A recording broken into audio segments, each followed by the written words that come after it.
warahmatullahi wabarakatuh. Halo teman-teman, semoga kita semua selalu dalam keadaan sehat dan tetap semangat. Sebelumnya izin kami perkenalkan diri, saya Devi Lasari dengan NIM 212042032011 dan rekan Saya Diana Margarisari dengan NIM 2120422012. Kami dari Universitas Islam Negeri Sunan Kalijaga, Yogyakarta. kiri dari program Magister Pendidikan Islam Anak Usia Dini.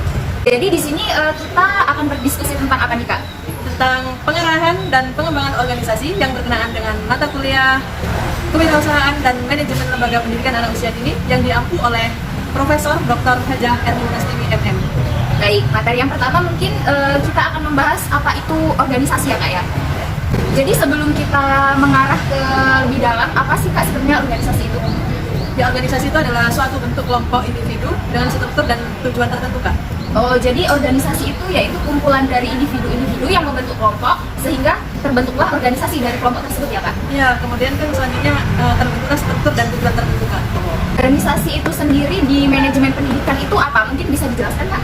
Ya, di situ ada 3 ya, Kak, yang termasuk dalam pengorganisasian dalam manajemen pendidikan, yaitu yang pertama ada kerjasama antar bidang, yang kedua ada pembagian tugas atau wewenang yang jelas, yang ketiga mengetahui prokernya masing-masing dalam bidang tersebut.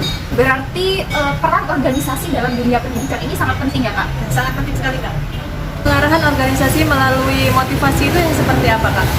Jadi motivasi itu sendiri pada dasarnya adalah proses untuk mempengaruhi seseorang agar menjadi lebih baik dari sebelumnya. Nah, dalam memotivasi dalam organisasi itu ada berapa macam, Kak? Jadi Kak Devi, organisasi dalam motivasi itu dibagi menjadi 2 macam. Yang pertama yaitu motivasi finansial dan yang kedua motivasi non finansial. Ya, yang motivasi finansial itu sendiri yang seperti apa, Kak? Nah, motivasi finansial yaitu dorongan yang dilakukan dengan memberikan imbalan fungsional kepada karyawan berupa uang. Ya, Seperti itu.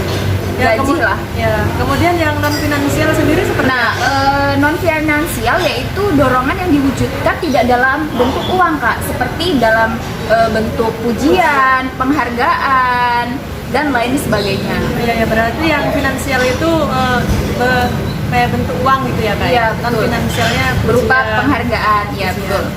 Di sini kan Kak Devi, motivasi itu sendiri kan dorongan untuk seseorang itu lebih maju kan. Nah, dalam hal itu apa saja sih Kak faktor-faktor yang mendorong seseorang itu untuk maju? Ya, faktor-faktor yang mendorong seseorang untuk maju itu, Kak, diantaranya yang pertama ada aktualisasi diri, yaitu maksudnya kebutuhan untuk menggunakan kemampuan skill atau potensi gitu kan.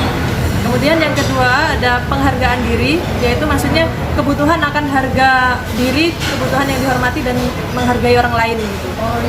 Kemudian yang ketiga kepemilikan sosial, yaitu kebutuhan merasa memiliki, kebutuhan untuk diterima di kelompok atau berinteraksi gitu. Ada rasa aman, yaitu maksudnya kebutuhan rasa aman, kebutuhan perlindungan diri, ancaman bahaya, pertentangan dari dan lingkungan hidup seperti itu. Kemudian yang kelima rasa fisiologis, yaitu kebutuhan fisiologis itu kebutuhan makan dan minum, itu Kak contohnya. Berarti ada 5 poin ya Kak dalam hal ini ya. Ya, ada 5 faktor yang mempengaruhi, Kak. Kemudian hal-hal yang mempengaruhi prestasi kerja seseorang itu ada apa aja, Kak? Jadi di sini untuk hal-hal yang mempengaruhi prestasi kerja seseorang itu ada beberapa poin ya Kak Devi. Yang pertama yaitu memiliki kemampuan untuk berprestasi. Jadi seseorang tersebut memiliki kemampuan atau skill atau potensi untuk mengembangkan dirinya. Lalu yang kedua dari pengaruh lingkungan fisik. Karena lingkungan itu sangat berperan penting ya Kak dalam prestasi kerja seseorang.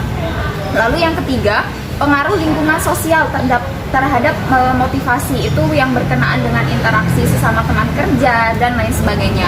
Lalu yang keempat kebutuhan pribadi. Dalam organisasi itu sendiri tentunya memiliki pemimpin, Kak ya? Oh ya pasti, sebuah organisasi pasti memiliki seorang pemimpin. Ya, untuk memimpin organisasi tersebut. Ya.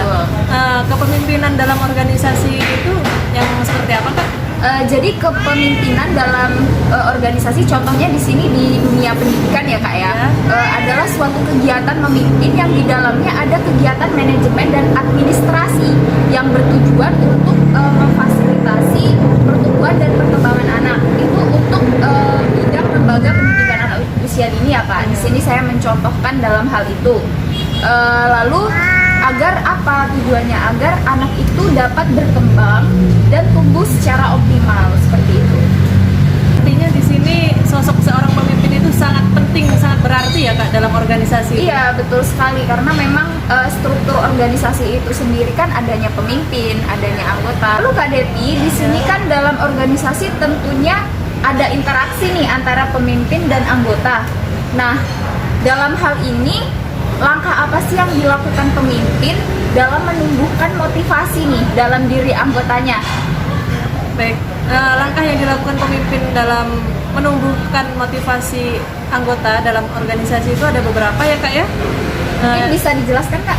Oke. Baik, yang pertama itu menciptakan dan mengembangkan suasana atau iklim organisasi yang merangsang kreativitas gitu kak. Kemudian yang kedua yaitu menciptakan dan mengembangkan kerjasama yang dapat menumbuhkan perasaan ikut bertanggung jawab dalam mewujudkan usaha tersebut dalam organisasi itu kak.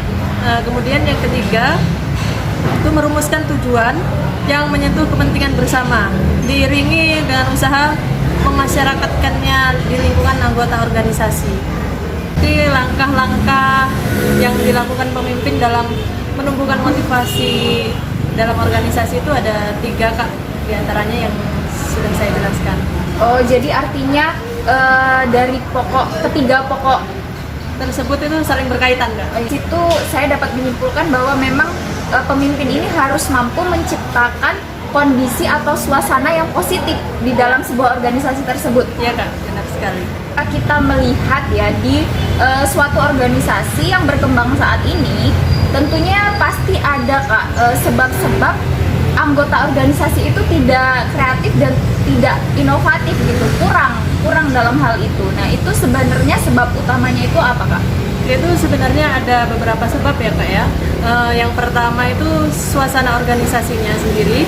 Kemudian yang kedua itu kepribadian anggota organisasi. Yang ketiga itu tekanan rekan sejawatnya. Kemudian yang keempat sikap pemimpin pada jenjang bawahannya. Yang kelima, yang terakhir itu kurang dorongan kak, kurang dorongan dan pelatihan tersendiri gitu. Lalu Kak Diana, usaha untuk menggali dan meningkatkan motivasi dan kreativitas dalam organisasi itu bagaimana Kak? Nah, usaha untuk menggali dan meningkatkan motivasi dan kreativitas anggota itu ada beberapa poin kak. Yang pertama yaitu memberikan kesempatan kepada semua anggota organisasi itu untuk menyampaikan aspirasi atau saran. Kedua, bentuk kelompok-kelompok kecil untuk mendiskusikan saran-saran. Berikan dorongan pada anggota yang membuat saran yang objektif. Tiap kelompok menyediakan seorang juru bicara untuk menyampaikan ke atasan gitu kan. Nah, dalam sebuah organisasi itu kan tentunya ada pengawasan ya kak ya. Iya. Mungkin dari pengawasan dari atasan atau dari pimpinan yang untuk mengawas organisasi itu sendiri. Nah, pengawasan dalam organisasi itu yang bagaimana kak? Jadi pengawasan di sini ya Kak Depi adalah suatu usaha untuk mengawasi bagaimana sih kinerja dari anggota, lalu perkembangan organisasi itu sendiri bagaimana, untuk program kerjanya itu apakah berjalan atau tidak. Nah itu diperlukan pengawasan Kak. Berarti emang penting ya kak ya, pengawasan dalam organisasi itu sangat penting ya kak? Iya tentu Kak. Baik Kak Diana, mungkin ada pantun ya untuk penutupan podcast kita hari ini. Oh boleh Kak, ini ada satu pantun ya. Melati tumbuh di pekarangan, tumbuh cepat segera besar. Cakep. Kami masih banyak kekurangan, malu masih tahap belajar. Cakep. Mungkin Kak Devi juga ada pantun nih? Ada kak, boleh lah satu pantun ya? Boleh. Indah bunga di tengah taman, duduk santai makan ketan. Sampai jumpa teman-teman, sampai jumpa di lain kesempatan. Wassalamualaikum warahmatullahi wabarakatuh.